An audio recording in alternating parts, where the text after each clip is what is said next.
People pay good money to see this movie.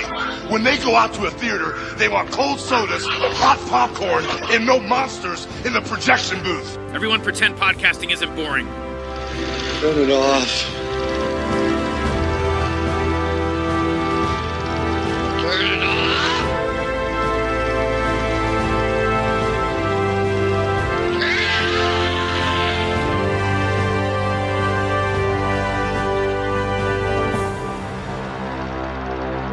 Hey folks, welcome to a special episode of The Projection Booth. I'm your host, Mike White. On this episode, I'm talking about two movies that recently played at the Fantastic Fest down in Austin. First up, we're going to be hearing from Kyra Elise Gardner, who is the director of Living with Chucky. It's a documentary all about the Child's Play films. I myself had only seen the original Child's Play, so seeing this documentary about all of the films that have come since, the TV shows, a lot of good stuff here. Great documentary. Enjoy this interview. Can you tell me a little bit of your history with Chucky and with filmmaking? My dad came on to the Child's Play franchise with Seed of Chucky, and I was around 4 at the time. So my entire life has been around Chucky. I'm also an October baby, so Chucky was always at my birthday parties. We used to make little mazes, and Chucky would be at the end scaring kids. And if a few people went home crying, that was absolutely not my fault. It was Chucky's fault. And so it's kind of been this thing amongst many others, you know, having a dad as a special effects artist that has stuck with me my entire life, which is insane. And then as a filmmaking journey, I originally didn't intend to go into the film industry. And I think when you're younger, you try to like rebel against your parents. Either you want to be just like them or nothing at all.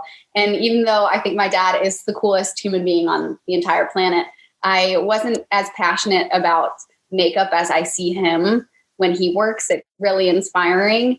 And so I didn't think that the film industry was for me because that was my only experience to it. But my parents encouraged me to take a film class at USC one summer in high school, and they had us do everything, and directing was one of the things. And I directed my first short film, and I was like, oh, this is what I want to do. You can get paid to do this. That's crazy. And so I'm so happy that they encouraged me to do that and were supportive, because now I get to work in the same industry as my dad, who I love so much, and obviously make films with him in them. Can you tell me a little bit about some of your short films? Because they sound fascinating. Thank you. Yeah, obviously this documentary started as a short in college. And then after that, I made 2 other films in school. I just graduated in 2019, so it's not like I have the biggest short film resume, but they all tend to revolve around having practical effects in some capacity. One of the films is about tattoo ink gone wrong, and it's a zombie comedy. Actually, one of the actors from Cult of Chucky is in that short film, Adam Herdig, which was so cool. He came down to FSU to do that film. And then obviously I'm gravitating towards practical effects and those kinds of things. Guillermo del Toro is one of my favorite directors. And so for my thesis film, I kind of made a short film about what it's like making friends and feeling like a fish out of water, but not, you know, subjecting it to just one type of person or gender. So I made my main character a 4-foot animatronic fish puppet named Phoebe, who is voiced by Kimmy Robertson, who is Lucy in Twin Peaks, which is my favorite TV show, which was so awesome. And that was a really fun short film to do and experiment with practical effects on a bigger scale. So that's kind of like my short film repertoire. I haven't really done a lot of short films since graduating because COVID as well, but I have done some like proof of concepts for other films that I hope to do in the future. Yeah, I was curious. You said you graduated in 2019. I'm just like, oh, great. Yeah, just went right out into the workforce and then got the pandemic. Yep, got COVID. Then we hit COVID. Yeah. Like I was feeling like I was just kind of getting my ground of moving into LA because I'm from California, but I'm not actually from LA. So it's new to me. And yeah, I was actually working on a Foo Fighters movie, Studio 666, when COVID hit. So we had to shut down and then the world closed. Well, how did you keep busy during the pandemic? Was it all this work on the Chucky documentary? Yeah, I basically used that time to really edit. And then as time went on and things started to open up a bit more and vaccines As soon as I was vaccinated and travel was a bit easier, that's when I started traveling to like New York to get interviews with Tony Pimpone from Fangoria, and John Waters lives in Maryland.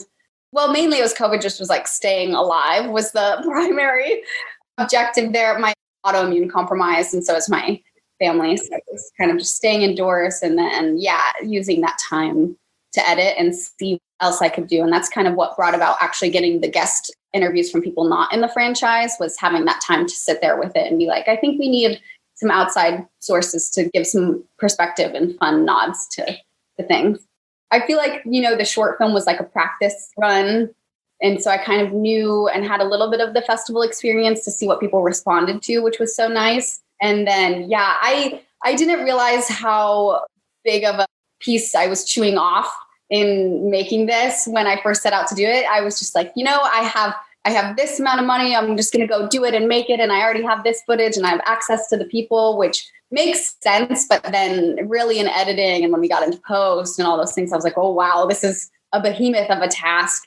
Also a beloved franchise. I don't want to disappoint the Chucky fans watching this. I really hope that they love it. So it was a undertaking, but at the same time, it was, I'm coming from having the childhood that I do and such a big understanding of it. And if I had any questions, I just look to my right and I can ask my dad, hey, is this actually what happened back in the day? Do you remember this? As like kind of like a fact checker and, keeping some things straight. So that was lovely. When did you wrap the film? When was the final version, or have you yet to get to that final version? I feel like a month ago, honestly, was we had to go back over the film with a lawyer. And so I had to reopen the project and make sure that everything was abiding by fair use and those types of things. So really it was finished like a month ago, just fairly recently. But I think the last interview we shot was actually Lynn Shay's earlier this year. And then when do you find out that it's in Fantastic Fest? I found out like a month ago, I think. And I was so excited. I've never been before, and I didn't realize what a huge deal that festival is, and especially for the horror genre and more niche films. So I'm so excited. People have like been building it up for this like past month. I'm so excited to go. Is this going to be your first time seeing this with an audience? No, it'll be my third. My last audience that I viewed it with was at Fright Fest in the UK, and it was such a different reaction from, a UK audience. So I'm excited to come back to the US and see, with that in mind of, again, what people respond to differently over here. Well, now I have to ask, what did you see that they responded to differently over there than over here? There were some times where like somebody was saying something and it wasn't supposed to be funny, and then people were laughing at it. And I was just like, if you find that funny, great. It's not like it's a serious part of the documentary where we should be feeling sad, but it was just so funny. I was like, even in editing, I didn't find that to be laugh out loud funny, but I'm glad you're finding it amusing. Well, that's one of the things I enjoyed about the documentary so much, is it feels like so many people behind the scenes of this horror franchise are just such a big family and enjoy being around each other so much. Yeah. And I think that comes across on screen in not only in the documentary, but the films themselves and the TV series. You can tell the love people have for each other and for the character. And it just feels right that you, having a familial connection with your dad, it's like you're the perfect person to make this documentary. Yeah, I hope I wasn't, overstepping and things. But it felt like if anybody were to tell the story, it would make sense to come from within the franchise. And I just have a big admiration for everybody and how much they put into everything. And that was my hope, was to really get a moment for them to tell that story and how hard they've worked and the budgets that they've worked on and all the obstacles and having kids and dealing with that. And so I'm happy that they are finally able to really voice their experiences. Yeah, and it doesn't feel like it's going to slow down at all. No, the season 2 comes out October 5th this season, and depending on how that goes, then we might get a season 3, and it's just going to keep on going. And Don's probably going to have even crazier ideas, and it's going to be wonderful. So how about you? What's next for you? I'm currently finishing writing my first narrative feature. So it's kind of getting out of the documentary genre and getting still horror, but getting into narrative. Writing a period piece that is inspired by like Jeepers Creepers, Dead Silence, and It Follows. And you know where you can get makeup effects for cheap. I know. I can call a guy who will do it very cheaply. Yeah, no, that's really the end goal for me in my filmmaking career, is to be able to make really high-end practical effects films, and alongside my dad. What is it about the horror genre that you think appeals to you? I think it's such an underrated genre. It is so hard to make a good horror film. Even bad horror films, you have to give them kudos for doing it, because if you're on an actual horror film set, it is the funniest thing of your life. It is like so awkward. Nobody's talking. And then it's like, bam, pop up in the camera lens. It's so funny to watch. And so it's really hard to find that balance of keeping the tension, dropping it, keeping it again, building it, and then a scare and all those things. And, 70% of your movie is happening in sound and post, really, in horror films as well. So to go in without knowing the score or anything is just like such an undertaking. And people who do it well I just feel like horror should get more kudos for what it actually does. And what's great about it as well is, because it doesn't get the recognition from, say, the Academy or certain things, it's really the fans of the movies that allow them to continue on and be made. And horror conventions are so much fun. It's just such like an underappreciated genre where fans keep it alive. And also the people who make them obviously are passionate about them, which is so cool. Well, Kyra, thank you so much for your time. This is so nice talking with you. Thank you. Thank you for your time.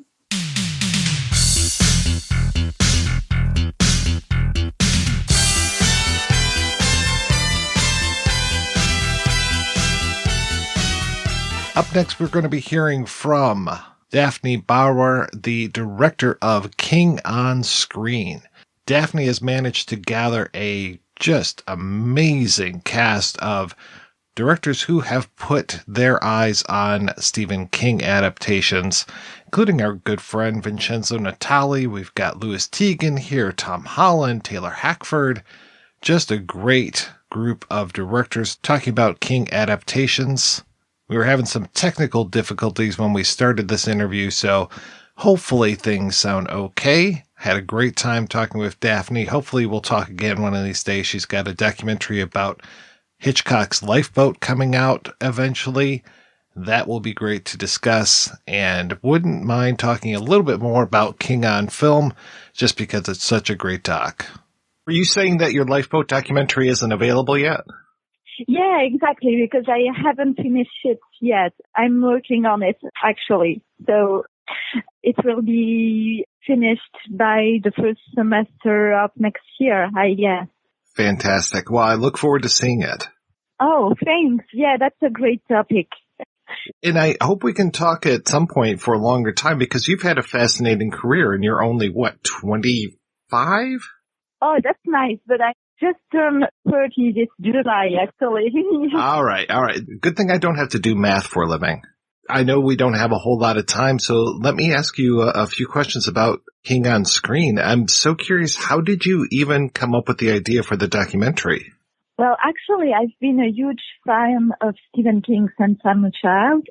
I wanted to make a documentary a little bit different from the previous ones that were made about Stephen King. So I wanted to really have the director's point of view. Since he's the most adapted author, I wanted really to have this point of view and to have the voice of the filmmakers who adapted them. How did you even go about organizing this project? Because it seems like a really big thing to do, especially when it comes to the rights for film clips. Well, actually, for the rights, it's all used in fair use. Since it's a documentary, you have the possibility to use some extracts of the films under the fair use law, which means that since it has an educational purpose as a documentary, you can use some of the clips if they are well used, actually. So it wasn't an issue, but it's true that it was a lot a huge deal to organize everything, since we had something like 27 directors in the film. So we had to meet everyone. So it's a project that we started like 3 years ago, three years ago now. Yeah, actually. So yeah, it took a long time to meet everyone and then to make the edits and to shoot the fictional introduction that we have at the beginning of the film. So yeah, that was a huge amount of work. The main actress in that intro, she looks a little familiar. Yeah, that's true. I don't know. yeah, it's true that I started the film by acting in it, because I wanted to have this kind of perspective, like the director going into the Stephen King universe and going for the interviews somehow, so to have this kind of feeling of going into the Stephen King universe. Did you first come to King through his books or through the movies? It was through the books.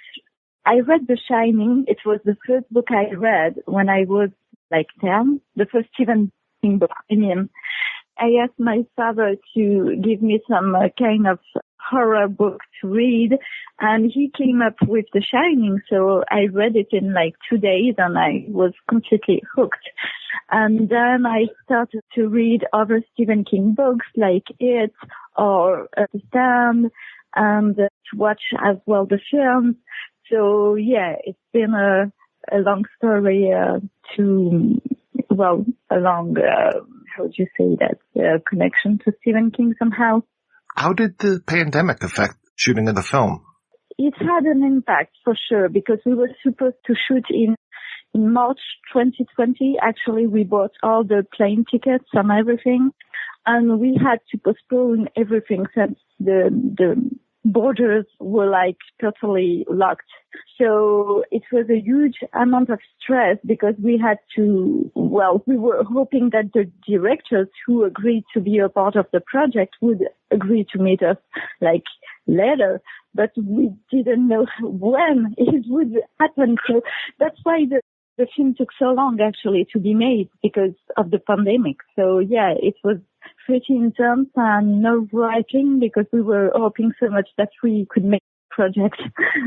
I was so glad to see some directors in there who I don't normally see in film. Folks like Mark Lester, Louis Teague, Tom McLaughlin, so many great directors and so many great stories too. True that we wanted to really have a lot of directors in it, because it's important to have all these point of views and to have like something. I wouldn't say that we wanted to be, very accurate about having all the directors, but yeah, I think it was nice to meet everyone and to have their point of view on his work. Is Fantastic Fest the first time this movie's getting shown? Yeah, it was. Actually, the first screening was yesterday. And there's another one tomorrow. Well, it went pretty great. Yeah, actually. So the audience was really happy, and they loved the fictional introduction to see all the references, the Easter eggs, and all the great actors we had in the fictional introduction. Even, they really appreciate the film and all the cast, which is pretty amazing, the cast of directors. It's always a pleasure to hear them talk about their passion. Were there any directors that you tried to get that you were unable to? Absolutely. For example, we wanted to have John Carpenter, other directors, and for example, Marie Lambert as well, because it could have been great to have her in the documentary. I'm a huge fan of first film Cemetery. So we tried, but some of the directors weren't available for the film, so we had to deal with it for sure. I have to say the Frank Darabont interview is amazing, and I'm so curious, how long did that interview session go on for? Amazing to have Frank in the documentary, because it's very rare. You don't see him in documentaries. I mean, it's pretty discreet. We talked for more than 2 hours and a half So it was a great meeting, and it was so fascinating to hear him talk about films, his passion, and his work on Stephen King's movie, actually. What was the biggest surprise for you while you were making the movie? What did you learn that you didn't think you knew before? I don't know about surprises, but I think the thing you learn when you make a documentary like this and you meet so many directors, each time it's like having a masterclass, because you are with these great directors who had a lot of experience working on films. So you learn about directing, you learn about their methods, you learn about Stephen King as well, because, about their approach when you are a director and you are making an adaptation of something that is already here, that already exists. So it's very interesting to know more about all of this. The editing in the film is wonderful, especially the way that sections are grouped together without feeling very obvious that they're being grouped together. Oh, thanks. Yeah, it was really difficult actually, because when you have 27 directors, you have to deal with that and to have all them working together, to have a train going through the documentary. So it's been a lot of work, but I think we manage it. I think it works pretty well the way everything is assembled, actually, and the way they respond to each other. It's something we worked a lot on, because you see, when we are talking about the shooting of The Shining on Mick Garrett's set, for example, and then Frank Darabont was coming on the set to talk about The Green Mile. So we didn't want to make something very general, you see. Thank you so much for your time. It was such a pleasure talking with you. Yeah, my pleasure. It was great. Thank you so much for taking the time to speak about the movie.